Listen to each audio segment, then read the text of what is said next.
जय हिंद साथियों, नमस्कार। एक बार आप सभी साथियों का फिर से स्वागत है आपके अपने YouTube चैनल एग्जाम गुरु सेंटर में। साथियों, आज है 26 जनवरी।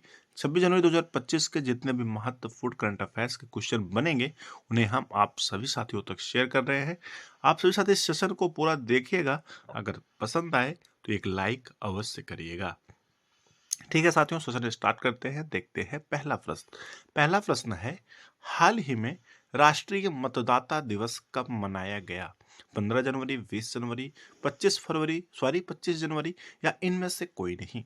साथियों, सही उत्तर होगा ऑप्शन नंबर सी, 25 जनवरी को हाल ही में राष्ट्रीय मतदाता दिवस मनाया गया। साथियों, भारत जो है 25 जनवरी 2025 को अपनी 15वीं राष्ट्रीय मतदाता दिवस मनाया, जो लोकतंत्र की मजबूती में हर वोट की शक्ति और महत्व को सेलिब्रेट करता है। साथियों, यह वार्षिक आयोजन चुनाव आयोग की स्थापना की याद में मनाया जाता है। यह मतदाताओं की भूमिकाओं को उजागर करता है, जो लोकतंत्र को बनाए रखने में महत्वपूर्ण भूमिका निभाते हैं। साथियों, राष्ट्रीय मतदाता दिवस 2025 की थीम है, वोट जैसा कुछ नहीं, वोट जरूर डालेंगे हम। वेरी वेरी इंपॉर्टेंट है। आगामी एग्जाम में यह प्रश्न देखने को अवश्य मिलेगा। इसको रट लीजिएगा, जरूर पूछा जाएगा। साथियों, अब बात आई है इम्पोर्टेंट डेज की। तो आइए देख लेते हैं इस मंथ में अभी तक जितने भी महत्वपूर्ण डेज मनाए गए हैं। साथियों, 2 जनवरी को विश्व अंतर्मुखी दिवस मनाया गया और 4 जनवरी को विश्व ब्रेल दिवस मनाया गया। 6 जनवरी को विश्व युद्ध अनाथ दिवस मनाया गया, जिसकी थीम है अनाथ जीवन भी मायने रखता है। साथियों, 7 जनवरी को राष्ट्रीय बॉबल हेड दिवस मनाया गया और 8 जनवरी को पृथ्वी का घूर्णन दिवस मनाया गया और 9 जनवरी को प्रवासी भारतीय दिवस मनाया गया। साथियों, अगर प्रवासी भारतीय दिवस 2025 की थीम की बात किया जाए तो थीम है विकसित भारत के लिए प्रवासियों का योगदान। साथियों, 10 जनवरी को विश्व हिंदी दिवस मनाया गया और 12 जनवरी को राष्ट्रीय युवा दिवस मनाया गया और 13 जनवरी को सार्वजनिक रेडियो प्रसारण दिवस मनाया गया। साथियों, विश्व हिंदी दिवस की थीम की बात किया जाए तो वैश्विक एकता और सांस्कृतिक गर्व की आवाज हिंदी है और राष्ट्रीय युवा दिवस की थीम की बात किया जाए तो राष्ट्र निर्माण के लिए युवा सशक्तिकरण। साथियों, 15 जनवरी को थल सेना दिवस मनाया गया, जिसकी थीम है समर्थ भारत सक्षम सेना। साथियों, 16 जनवरी को राष्ट्रीय शून्य दिवस मनाया गया और 20 जनवरी को पेंगुइन जागरूकता दिवस मनाया गया। 23 जनवरी को पराक्रम दिवस मनाया गया और 24 जनवरी को अंतर्राष्ट्रीय शिक्षा दिवस, साथ में राष्ट्रीय बालिका दिवस मनाया गया। साथियों, ऑल वनडे एग्जाम में यहाँ से प्रश्न देखने को अवश्य मिलता है इंपॉर्टेंट डेज के, महत्वपूर्ण दिवस के, इसलिए इस पोर्शन को इग्नोर ना करिएगा। एक प्रश्न अवश्य पूछा जाता है, इसको भी तैयार करिएगा। अगर आप सभी साथी हमारे करंट अफेयर सेशन से जुड़े रहेंगे तो अलग से पढ़ने की कोई आवश्यकता नहीं पड़ेगी। हम प्रतिदिन इसका रिविजन कराते हैं, ये अपने आप तैयार हो जाएगा। आपका काम है हमारे करंट अफेयर सेशन से जुड़े रहना और भी साथियों को जोड़ना। ठीक है साथियों, आगे बढ़ते हैं, अगला प्रश्न देखते हैं। हाल ही में किस देश में पहला पश्मीना महोत्सव आयोजित किया गया? भारत, नेपाल, मॉरिशस या मलेशिया? साथियों, सही उत्तर होगा ऑप्शन नंबर बी, नेपाल। साथियों, नेपाल के 3 दिवसीय पश्मीना महोत्सव में 150 से अधिक स्टॉल लगाए गए हैं, जो पारंपरिक तरीकों और प्राकृतिक रंगों से तैयार किए गए चांगरा पश्मीना को बढ़ावा देते हैं। साथियों, नेपाली पश्मीना वैश्विक स्तर पर प्रतिस्पर्धा करती है, जिसमें अमेरिका, जापान और यूरोप के प्रमुख बाजार शामिल हैं। नीतिगत सुधारों का उद्देश्य कच्चे माल की कमी को दूर करना है। भारत भी लद्दाख और कश्मीर में प्रसिद्ध पश्मीना का उत्पादन करता है, जिसे सस्ते मिश्रित नकली उत्पादों से प्रतिस्पर्धा का सामना करना पड़ता है। इंपॉर्टेंट है साथियों, याद रखिएगा, नेपाल की कैपिटल है काठमांडू। आगे बढ़ते हैं, अगला प्रश्न देखते हैं। हाल ही में किसके द्वारा Sanjay the battlefield surveillance system BSS को हरी झंडी दिखाकर रवाना किया गया? अमित शाह, राजनाथ सिंह, नरेंद्र मोदी या इनमें से कोई नहीं? साथियों, सही उत्तर होगा option number B, Rajnath Singh. साथियों, भारत के रक्षा मंत्री श्री राजनाथ सिंह ने नई दिल्ली स्थित साउथ ब्लॉक से Sanjay the battlefield surveillance system BSS को हरी झंडी दिखाकर रवाना किया। साथियों, यह स्वदेशी रूप से विकसित प्रणाली भारत की रक्षा प्रौद्योगिकी में एक महत्वपूर्ण उपलब्धि दर्शाती है और भारतीय सेना की निगरानी क्षमताओं को सुदृढ़ मजबूत करती है। साथियों, संजय का उद्देश्य युद्ध क्षेत्र की पारदर्शिता को बढ़ाना है स्थित जन जागरूकता में सुधार करना है और खुफिया संग्रहण को अनुकूलित करना है, जिससे आधुनिक युद्ध के युग में युद्ध क्षेत्र को बदलने में मदद मिलेगी। आईएमपी है साथियों, याद रखिएगा। आगे बढ़ते हैं, अगला प्रश्न देखते हैं। हाल ही में रिलायंस इंडस्ट्रीज भारत के किस शहर में दुनिया का सबसे बड़ा डेटा सेंटर बनाएगी? जामनगर, बेंगलुरु, हैदराबाद या गुड़गांव? साथियों सही उत्तर होगा ऑप्शन नंबर फर्स्ट, जामनगर। साथियों, रिलायंस इंडस्ट्रीज जिसकी अध्यक्षता मुकेश अंबानी कर रहे हैं, गुजरात के जामनगर में दुनिया का सबसे बड़ा डेटा सेंटर बनाने जा रही है। यह महत्वाकांक्षी परियोजना भारत के डिजिटल बुनियादी ढांचे में एक क्रांतिकारी बदलाव लाने की क्षमता रखती है। विशेष रूप से साथियों, कृत्रिम बुद्धिमत्ता की तेजी से बढ़ते उपयोग के क्षेत्र में इस बड़े निवेश के माध्यम से रिलायंस का मुख्य उद्देश्य भारत को वैश्विक एआई मंच पर अधिक प्रतिस्पर्धी बनाना है और देश के डिजिटल व तकनीकी विकास में महत्वपूर्ण योगदान देना है। साथियों, बात आई है शहर जामनगर की। जामनगर साथियों गुजरात राज्य में स्थित है। आइए देख लेते हैं गुजरात राज्य के बारे में कुछ महत्वपूर्ण फैक्ट। साथियों, गुजरात अगर मैप में देखा जाए तो यहाँ पर स्थित है। ध्येय है सत्यमेव जयते, गान है जय जय गरवी गुजरात। साथियों, गठन किया गया था 1 मई 1960 को। साथियों, 1 मई सुनते ही दिमाग में आना चाहिए, मजदूर दिवस 1 मई को मनाया जाता है। और 1 मई को साथियों एक और राज्य की स्थापना हुई थी। कौन सा राज्य था? महाराष्ट्र। साथियों, राजधानी है गांधीनगर, सबसे बड़ा शहर है अहमदाबाद, जिले हैं 33, राज्यपाल हैं आचार्य देवव्रत, मुख्यमंत्री है भूपेंद्र भाई पटेल। विधानमंडल साथियों एक सदनीय है। विधानसभा की 182 सीटें, राज्यसभा की 11 सीटें और लोकसभा की टोटल 26 यानी 26 सीटें हैं। साथियों, उच्च न्यायालय है गुजरात उच्च न्यायालय। कुछ महत्वपूर्ण प्लेसेज हैं जैसे साबरमती आश्रम, गुजराती पोशाक, सोमनाथ मंदिर, कच्छ का रण, द्वारकाधीश मंदिर, स्टैचू ऑफ यूनिटी, बड़ोदरा में लक्ष्मी विलास महल प्रसिद्ध फेमस प्लेस हैं।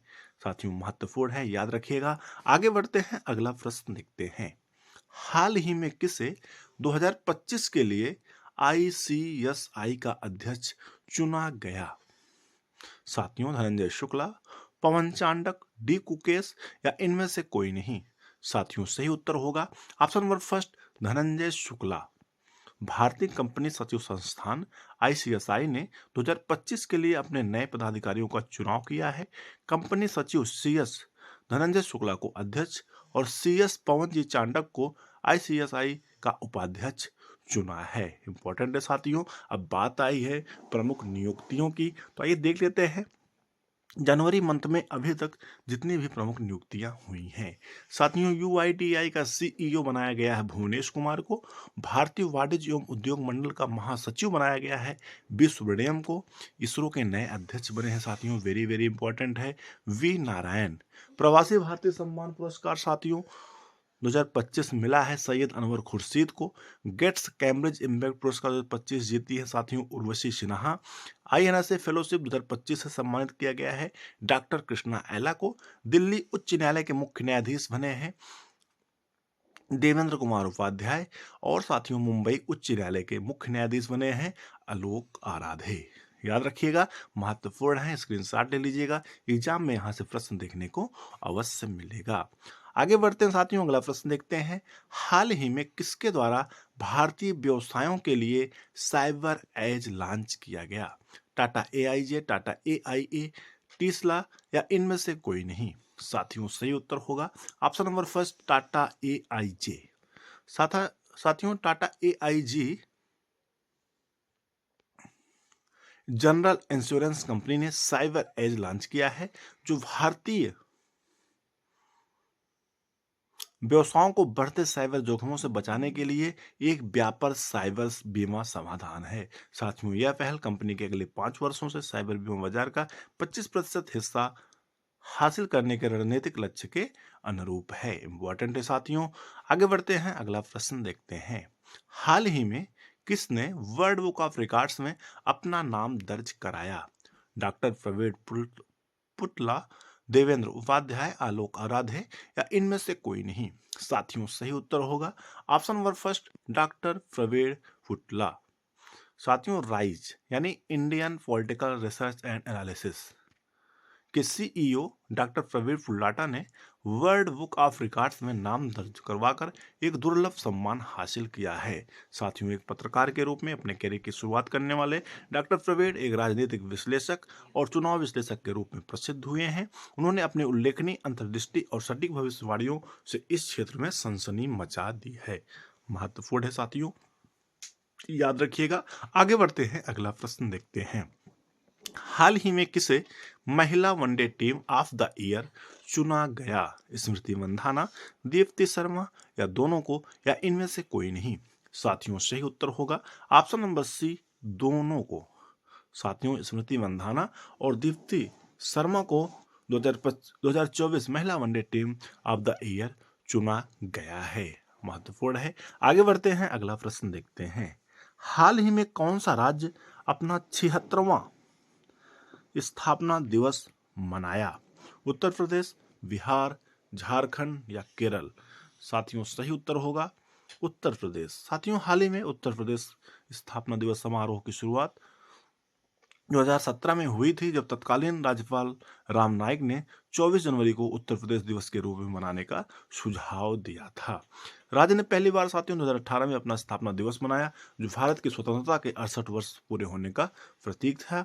24 जनवरी 1950 को संयुक्त प्रांत आधिकारिक तौर पर उत्तर प्रदेश बन गया था, जिसे भारत की स्वतंत्रता के बाद पुनर्गठन के हिस्से के रूप में राज्य का दर्जा प्राप्त हुआ था। साथियों, महत्वपूर्ण है। तो आइए देख लेते हैं, उत्तर प्रदेश की बात आई है तो उत्तर प्रदेश राज्य के बारे में। साथियों, अगर मैप में देखा जाए तो उत्तर प्रदेश यहाँ पर स्थित है। स्थापना यानी राज्य का दर्जा मिला था 24 जनवरी 1950 ईस्वी को। राजधानी है लखनऊ, सबसे बड़ा नगर भी लखनऊ है। टोटल डिस्ट्रिक्ट है 75 यानी 75। राज्यपाल है आनंदीबेन पटेल। मुख्यमंत्री हैं योगी आदित्यनाथ। विधानमंडल साथियों द्विसदनीय है। विधान परिषद की 100 सीटें हैं और विधानसभा की 403 सीटें हैं। राज्यसभा की 31 सीटें हैं और लोकसभा की टोटल 80 सीटें हैं। महत्वपूर्ण है साथियों, याद रखिएगा। अभी उत्तर प्रदेश के प्रयागराज में महाकुंभ का आयोजन भी हुआ है, इसको भी याद रखिएगा, एग्जाम में पूछा जा सकता है। आगे बढ़ते हैं, अगला प्रश्न देखते हैं। हाल ही में कौन मैरिले बोन क्रिकेट क्लब के सलाहकार बोर्ड के रूप में चुने गए? सुनील गावस्कर, देवजीत सैकिया, जय शाह या इंजमामुल हक? साथियों, सही उत्तर होगा option number C, Jay Shah. साथियों, आईसीसी के chairman Jay Shah Marylebone cricket club के world cricket contact advisory board में शामिल हुए। मैरिले बोन क्रिकेट क्लब के world cricket connect advisory board में शामिल हुए हैं। साथियों, शाह 13वां संस्थापक सदस्यों में से एक हैं, जिनमें सौरव गांगुली, कुमार संगाकारा और ग्रेम स्मिथ जैसे लोग शामिल हैं। साथियों, बोर्ड वैश्विक क्रिकेट मुद्दों पर चर्चा करने पर ध्यान केंद्रित करेगा, जिसका दूसरा वर्ल्ड क्रिकेट कनेक्ट फोरम जून 2025 में निर्धारित है। आईएमपी है साथियों, महत्वपूर्ण है, याद रखिएगा। साथियों, कल का प्रश्न था जिसका उत्तर आप सभी साथियों को कमेंट सेशन में देना था कि महाकुंभ 2025 भारत के किस शहर में आयोजित हुआ है? हरिद्वार, प्रयागराज, उज्जैन या नासिक? सही उत्तर है साथियों प्रयागराज। 144 वर्षों के बाद साथियों महाकुंभ 2025 भारत के उत्तर प्रदेश राज्य के प्रयागराज में चल रहा है। साथियों, आज का प्रश्न है आप सभी साथियों के लिए, राकस ताल झील भारत के किस राज्य में स्थित है? इसका उत्तर आप सभी साथी हमें कमेंट सेक्शन में लिखकर अवश्य बताएंगे। ऑप्शन है बिहार, हिमाचल प्रदेश, उत्तराखंड या सिक्किम। क्या होगा उत्तर? आप सभी साथी कमेंट सेक्शन में कमेंट करके अवश्य बताइएगा। साथियों, इस प्रकार से आज का अपना सेशन कंप्लीट हुआ। हमें उम्मीद है आप सभी साथियों को यह सेशन अवश्य पसंद आया होगा। अगर पसंद आएगा तो एक लाइक करिएगा, ज़्यादा शेयर करिएगा। अगर चैनल पर पहली बार आए हैं साथियों, चैनल को सब्सक्राइब कर लीजिएगा, साथ में बेल आइकन प्रेस कर लीजिएगा, जिससे कोई न्यू वीडियो बनती है तो आप सभी साथियों तक नोटिफिकेशन के माध्यम से सबसे पहले प्राप्त हो। ठीक है साथियों, thanks for watching. Exam Guru centre परिवार से जुड़ने के लिए बहुत बहुत धन्यवाद। आप जुड़ें और भी साथियों को जोड़ें। साथियों, आज है गणतंत्रता दिवस। भारत 76वां गणतंत्रता दिवस मना रहा है। आप सभी साथियों को गणतंत्रता दिवस की हार्दिक शुभकामनाएं। जय हिंद, नमस्कार। मिलते हैं नेक्स्ट सेशन में। Best of luck.